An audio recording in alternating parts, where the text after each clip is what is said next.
Hello guys, welcome to my channel. मैं phrasal verb के ऊपर एक पूरी सीरीज बनाने जा रहा हूँ जिसका यह पार्ट 1 है, जिसमें मैं कम से रिलेटेड सारे फ्रेजल वर्ब्स को यूज़ करके आपको दिखाऊंगा कि उनका यूज़ कैसे होता है। इससे पहले कि मैं फ्रेजल वर्ब्स का पार्ट 1 शुरू करूँ, उससे पहले मैं आपको फ्रेजल वर्ब्स के बारे में थोड़ा सा बता देना चाहता हूँ। जैसे हम कभी भी एक या एक से ज़्यादा वर्ड्स को ऐड कर देते हैं और उनका मतलब टोटली डिफरेंट आता है, तो उनको हम फ्रेजल वर्ब्स कहते हैं। जैसे फील और लाइक। फील का मतलब होता है महसूस करना, लाइक का मतलब होता है किसी के जैसा। बट अगर हम इनको साथ में यूज़ करते हैं तो ये बनता है फील लाइक, और इसका मतलब टोटली डिफरेंट आता है, जो कि होता है नीड, डिज़ायर, वांट। इस सेंस में यूज़ होता है। तो अब हम शुरू करने जा रहे हैं फ्रेजल वर्ब्स का पार्ट 1। चलो शुरू करते हैं। तो आप देख सकते हैं कि इस स्लाइड में कम से रिलेटेड सारे के सारे फ्रेजल वर्ब्स लिखे हुए हैं। जैसे come along, come on, come down, come up with, come across, come to, come back, come over, come up and come out. तो हम इस वीडियो में इन्हीं सारे फ्रेजल वर्ब्स को डिस्कस करेंगे। तो चलो शुरू करते हैं। आज का हमारा पहला फ्रेजल वर्ब है कम अलोंग। इसका मतलब होता है टू अकॉम्पनी समवन, मतलब किसी के साथ आना या जाना। For example, you can come along with us, मतलब तुम हमारे साथ आ सकते हो। हम इस वाले फ्रेजल वर्ब का यूज़ इस सेंस में करते हैं, जैसे किसी के साथ आना, जाना या किसी के साथ होना। और दूसरा फ्रेजल वर्ब है कम ऑन। इसके बेसिकली दो मीनिंग होते हैं। पहला, टू एनकरेज समवन या to stop someone being ridiculous. तो इसका एक एग्जांपल देख लेते हैं। Come on, you can do it, मतलब हम उन्हें एनकरेज कर रहे हैं, तुम ये काम कर सकते हो। दूसरा, come on, it is not impossible. तो आपने देखा कि हम कम ऑन का यूज़ कैसे करते हैं, मतलब किसी को एनकरेज करने के लिए। तो हमारा तीसरा फ्रेजल वर्ब है कम डाउन। इसका मतलब होता है टू मूव डाउन या टू फॉल डाउन, मतलब नीचे की ओर आना।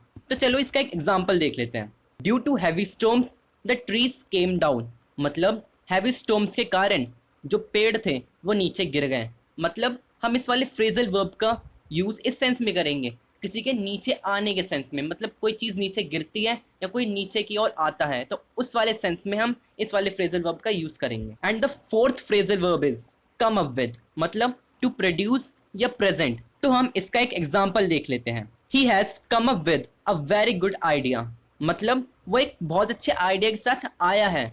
मतलब हम इस वाले फ्रेजल वर्ब का यूज इस वाले सेंटेंस से क्लियर है कि हम इस वाले फ्रेजल वर्ब का, जो कि है कम अप विद, का यूज करते हैं जब कोई बंदा या इंसान कोई चीज लेकर सामने आता है।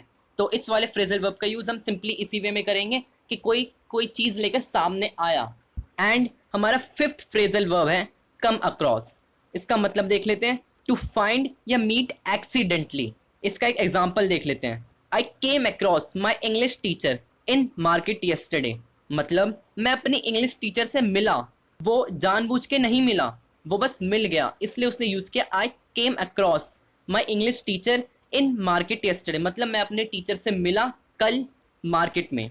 तो हम इस वाले फ्रेजल वर्ब का सिंपली इसी वे में यूज करेंगे कि हम किसी बंदे से एक्सीडेंटली मिल जाए या किसी इंसान से एक्सीडेंटली मिल जाए। And the six phrasal verb is come to. इसका मतलब होता है टू टॉक अबाउट समथिंग, मतलब हम किसी की बात करें या किसी चीज़ पे बात लाए। हम एक एग्जांपल से देखते हैं। When it comes to me I keep quiet, मतलब जब बात मेरे पे आती है तो मैं चुप रहता हूँ। तो इसका दूसरा एग्जांपल देख लेते हैं। When it comes to watching movies I can binge watch them. तो इसमें क्या कह रहा है, जब बात मूवीज देखने की आती है तो मैं उन्हें लगातार देख सकता हूँ। इधर जो बिंजे वर्ड लिखा है उसका मतलब हम यूज करते हैं लगातार के सेंस में। And the seventh phrasal verb is come back. इसका मतलब बहुत ही सिंपल है, जो लिखा है वही है।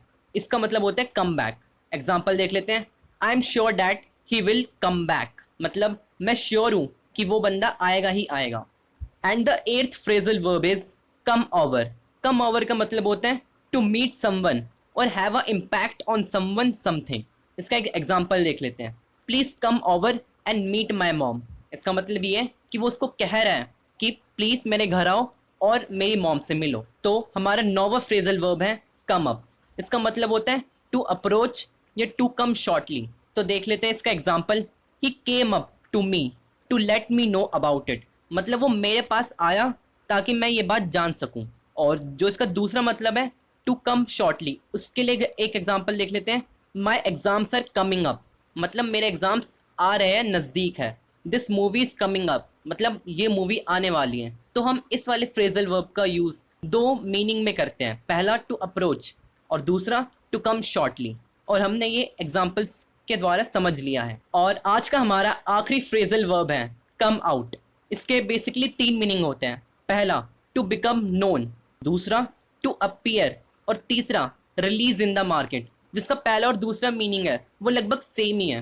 तो चलिए हम इसका एक एग्जांपल देख लेते हैं। The sun comes out from the east, मतलब जो सन है वो बाहर, वो मतलब उगता है ईस्ट से, मतलब वो एक एक तरीके से बाहर आता है, मतलब नोन हो जाता है उस टाइम पे। और इसका दूसरा मीनिंग है the product will come out in May, इसका मतलब जो प्रोडक्ट है वो मई में रिलीज हो जाएगा। तो इसके तीन मीनिंग थे, वो हमने एग्जांपल्स से समझ लिए। तो आज की वीडियो में बस इतना ही। बट ये अभी फ्रेजल वर्ब्स की सीरीज में पार्ट 1 है, जिसमें हमने कम से रिलेटेड सारे फ्रेजल वर्ब्स डिस्कस करे हैं। और जो दूसरा पार्ट होगा वो हैंग से रिलेटेड होगा। और ऐसे में सारे फ्रेजल वर्ब्स को आपको सिखा दूंगा कि वो होते कैसे और उनका यूसेज कैसे होता है। तो चलिए bye bye and thank you for watching my video. और अंत में मैं आपसे एक बात बोलूँगा, please subscribe, share and like my videos.